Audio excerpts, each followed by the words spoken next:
The Crystal Award is presented each year at the on-site College Admissions Forum to an individual who demonstrates a grand passion for supporting college-bound youth, leading to improved college graduation rates and a highly educated workforce for Chicago. The Crystal Award celebrates the lives of those who love kids, are passionate about education, and share their enthusiasm and talents in forums large and small to ensure a better future for college-bound youth from every high school and in every neighborhood in Chicago.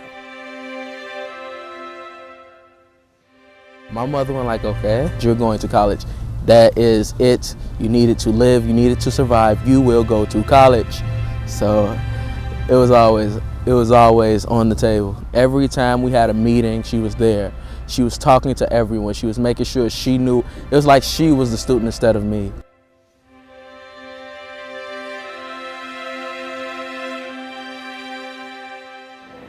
My son, I love him dearly. Even if he never got into college, he's a great kid.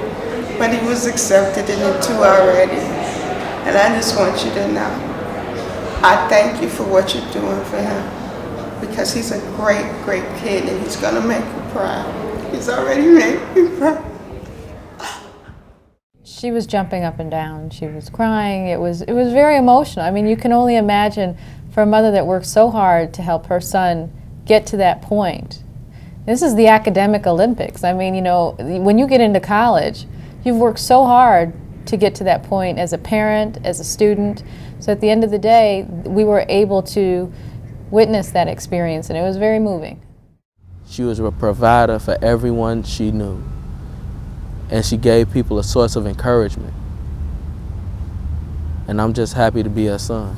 I feel great, actually. Mom, how do you feel? I feel ecstatic. I'm so excited and I'm so proud. I think you should hug him. Oh, I think so too. Yeah. I love you, Mom. I love you too, baby.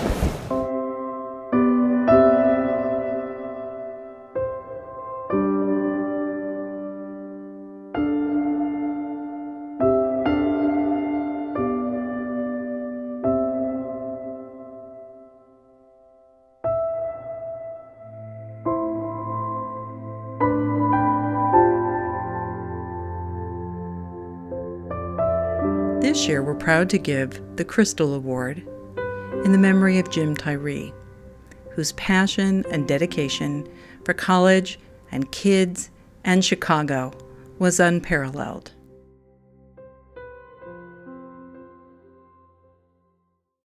Jim was as genuine as a human being as you're ever going to find.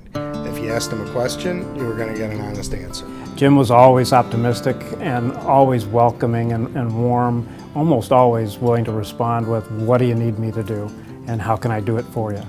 He came from modest and humble beginnings, became one of the most important figures in the Chicago business community.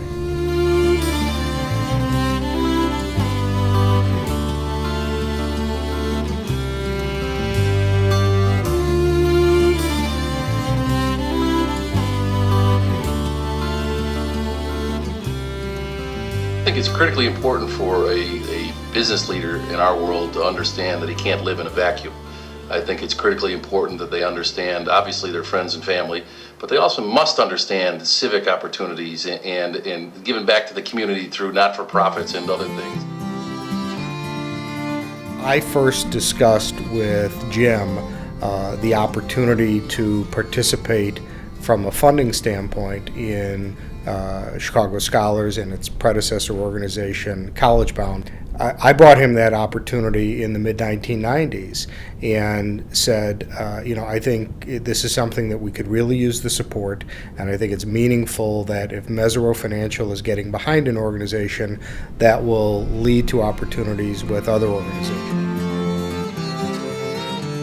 Jim believed so strongly in Chicago and the important role that our business leaders play in the city and helping to develop the city in directions that it couldn't go without the support of the business community. And he especially knew how hard it was for even the most talented students who come from some of the hardest neighborhoods in Chicago to transcend their immediate environment without some level of help and support. And he was the first in Chicago to step forward and support our 5-year commitment to Chicago Scholars.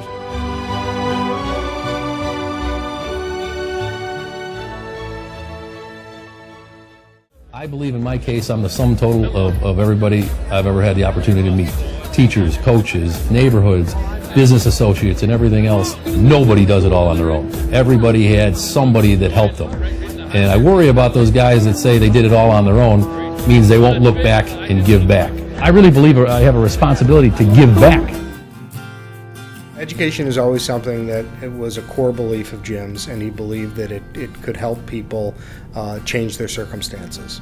And when I would sit down with Jim several times during the year, he would ask how the kids are doing at Chicago Scholars. So one of the most impactful conversations that Jim and I had was in the fall of 2008 when the financial markets were going through a crisis and it was a very difficult time, and coincidentally we happened to have been meeting and having a conversation about Chicago Scholars, and Jim said to me, "What do you need me to do?" And I said, "Well, I need you, if you can, to commit to have the organization support us at the same level that they have in the past, and that we're not going to turn our back because of down financial times. We're not going to turn our backs on the kids."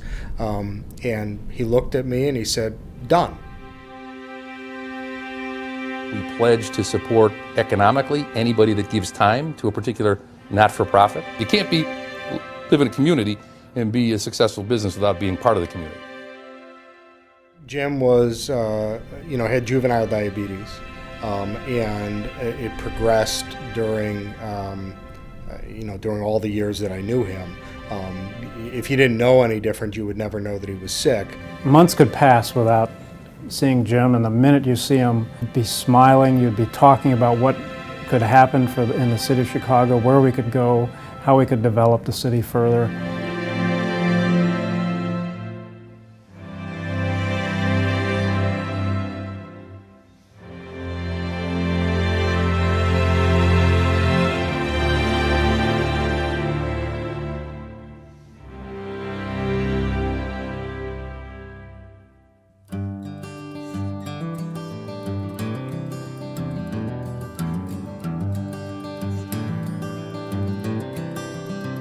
Mrs. Tyree, thank you very much for your donation. The clothes are very beautiful. Hundreds of people will benefit from the clothes, especially me.